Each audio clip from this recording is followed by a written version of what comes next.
บักบ้าสาวสาสาวลืมนับถือน้ำใจแสนดีมื้อนี้มีงานปีใหม่จัดงานผูกแขนสองเฮามีใจนักแน่นคิดว่าสายแน่นแล้วเนาะปีนี้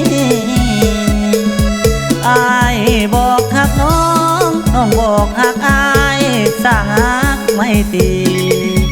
สองใจห่วมเป็นพิธีปีใหม่ปีนี้น้องให้สัญญาเมื่ออายได้มาน้องยังโทรหาว่าอย่าเปลี่ยนใจย่านแต่น้องมีแฟนใหม่เข้ามาในใจชายหนุ่มลูลาบ้านอายบ้านน้องอยู่ไกลกันย่านหักมีปัญหาจากวันสิซอกเวลาหามือมาขอน้องนางสาวนามักบ้าเมื่อได้มาเห็นหน้ากำแพงคิ้วคงทายเป็นตาแยง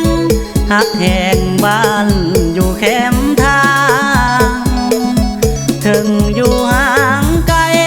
แต่หัวใจอายอยู่กับนางถ้ามีเวลาว่างๆมาอยู่เคียงข้างสา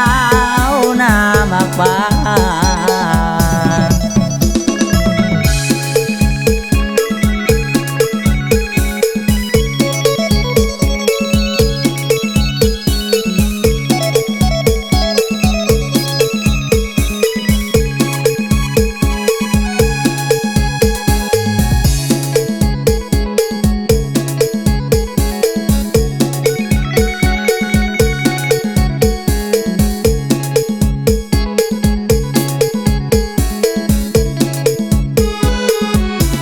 เมื่ออายได้มา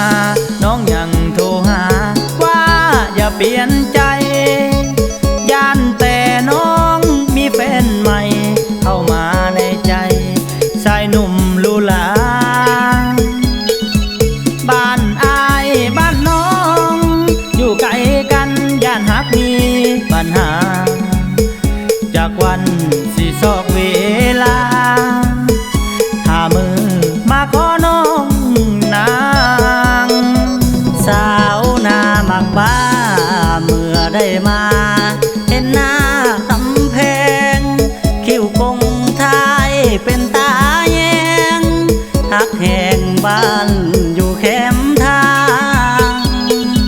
ถึงอยู่ห่างไกล